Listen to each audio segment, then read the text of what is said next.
जैन देशवासियों, आज चर्चा करते हैं न्यायपालिका के भ्रष्टाचार के ऊपर। न्यायपालिका के भ्रष्टाचार के ऊपर पहले भी मैंने आपके साथ चर्चा की है, पहले भी एक ब्लॉग बना के डाल रखा है। आज फिर उसी में चर्चा करते हैं, क्योंकि 14 मार्च 2025 को जो दिल्ली हाई कोर्ट के जज थे माननीय जस्टिस यशवंत वर्मा, उनके घर नोट जलते हुए पाए थे 14 मार्च की रात को। और वो मामला देश की सुर्खियों में रहा था और हमारे माननीय सुप्रीम कोर्ट ने उनका ट्रांसफर कर दिया था इलाहाबाद हाई कोर्ट का।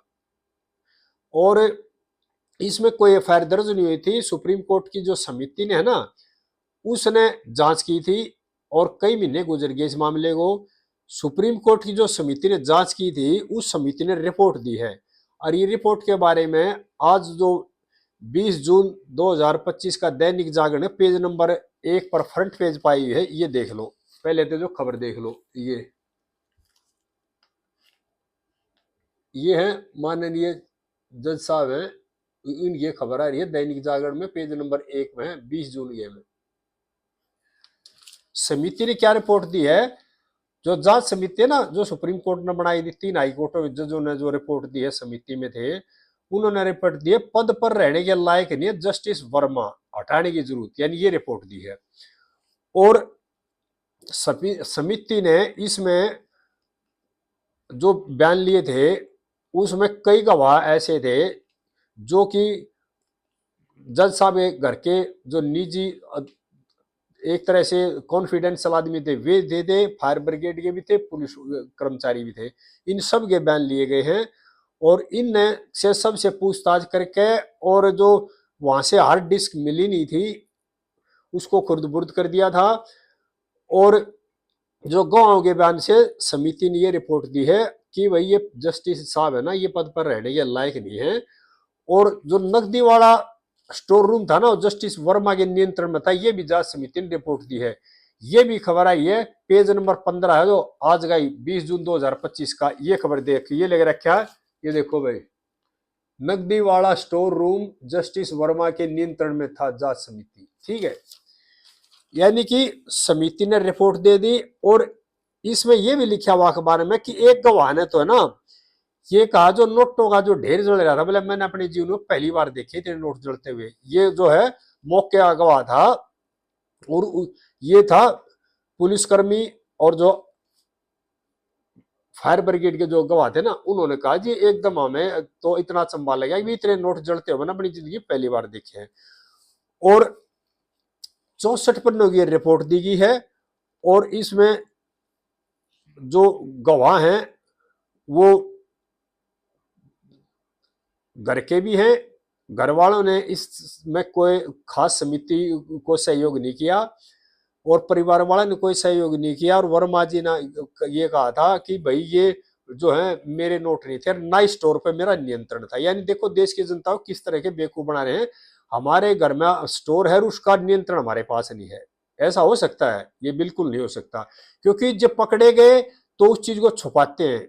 और जिन्होंने सफाई करी थी नोटों की, सुबह जो जुड़े हुए नोट वहां से हटाए थे, उनके भी बयान लिए गए इसमें। तो इसमें जांच समिति ने क्लियर अपनी रिपोर्ट दे दी। अभी जो वर्मा जी है ना, कह रहे मेरी भूमिका नहीं है इसमें, इस पर उन्होंने विश्वास नहीं करा इस बात के ऊपर।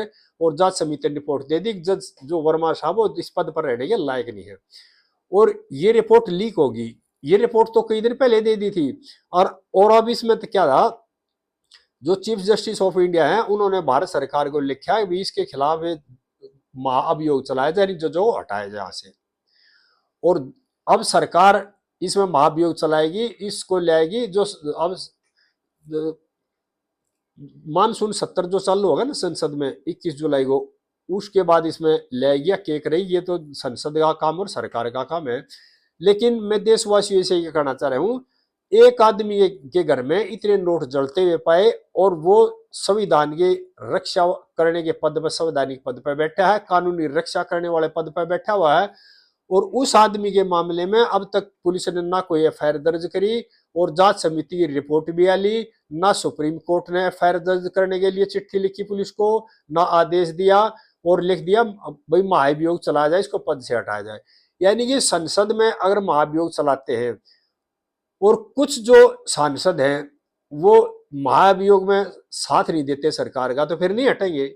यानी कि 2/3 बहुमत चाहिए इनको हटाने के लिए। अगर 2/3 बहुमत नहीं मिलाते अपने पद पर बैठे रहेंगे, ये कौन सा न्याय है भाई देशवासियों?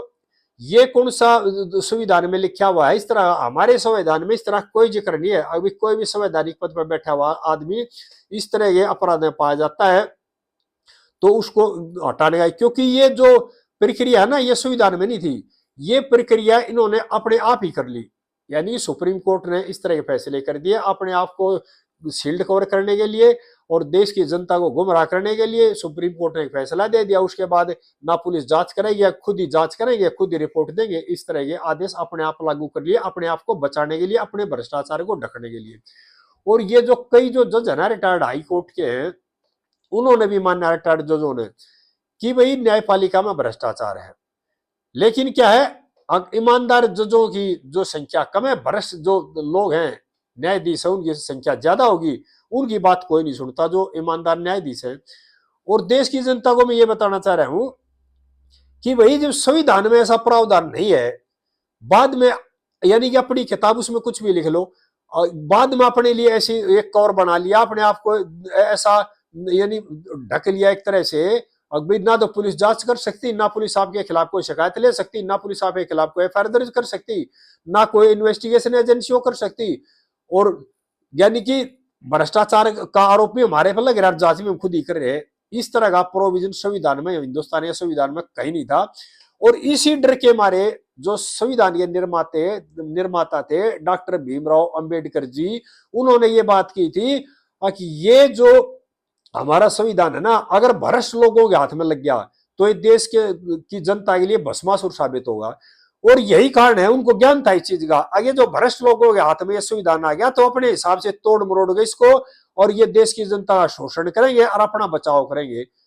और अब वही हो रहा है देश में, क्योंकि नहीं तो किसी आईएएस अधिकारी के ऊपर, आईपीएस पे, आईआरएस पे, किसी भी सरकारी नौकर पे इतना भी एलिगेशन आता ना, तुरंत एफआईआर दर्ज होती है, तुरंत उसकी गिरफ्तारी होती है अगर सबूत मिलते हैं तो, और तुरंत उसको नौकरी से सस्पेंड किया जाता है। लेकिन न्यायपालिका के जो अधिकारी है ना, उनके खिलाफ इस तरह एक्शन नहीं होता। क्यों? उन्होंने अपने आप को यानी बड़े दर्जे का समाज बना लिया, अपने खुद ये कलम से फैसले लिख लिख करके। ऐसा किसी भी संविधान के किसी भी आर्टिकल में नहीं लिखा हुआ किसी जज पर भ्रष्टाचार का आरोप लगेगा तो उसकी समिति की जांच वो खुद करेगी। संविधान में लिखा नहीं, लेकिन बाद में क्या करा, सुप्रीम कोर्ट ने इस तरह की गाइडलाइन बना के इस तरह के फैसले कर करके देश का कानून बना दिया देश की जनता को दबाने के लिए। और अब देखने हैं इसमें महाभियोग में क्या होता है। और महाभियोग में तो सब ये पता है, अगर 2/3 बहुमत से महाभियोग में पास हो गया तो हटा दिया जाए पद से, ना तो नहीं हटेंगे। और इस तरह के जो मामले हैं ना, ये आगे भी होंगे, पीछे भी आए हैं, आगे होंगे तो फिर यही चलेगा। तो जब संविधान में ऐसा प्रोविजन नहीं है तो क्यों नहीं तुरंत एफआईआर दर्ज की जाए, और क्यों नहीं जो आम और कर्मचारी है, सरकारी नौकर है, उसके खिलाफ जैसे कार्य होते हैं, खिलाफ भी ऐसा ही कार्रवाई होनी चाहिए थी, लेकिन नहीं करें। क्यों? क्योंकि न्याय जो पालिका है ना, और जो उन्होंने अपने लिए अलग से तंत्र तैयार कर लिया ना अपने बचाव के लिए, वो इसकी देन है। और जब ये तंत्र तैयार किया गया, ना सरकार में बैठे लोगों ने इतराज किया, ना देश के किसी नेता ने इतराज किया, ना देश के किसी जो यूनियन के नेता थे, किसी समाज के नेता थे, किसी ने इस पर कोई ध्यान नहीं दिया। और इन लोगों ने क्या किया, भ्रष्ट लोगों ने अपने आप में बचाने के लिए ऐसा एक तंत्र विकसित कर दिया न्यायपालिका में भी, इस पर न्यायाधीशों में कोई भ्रष्टाचार का आरोप लगा था इसकी जांच खुद ही करेंगे और पुलिस को या किसी सरकारी एजेंसी को कोई अधिकार नहीं होगा।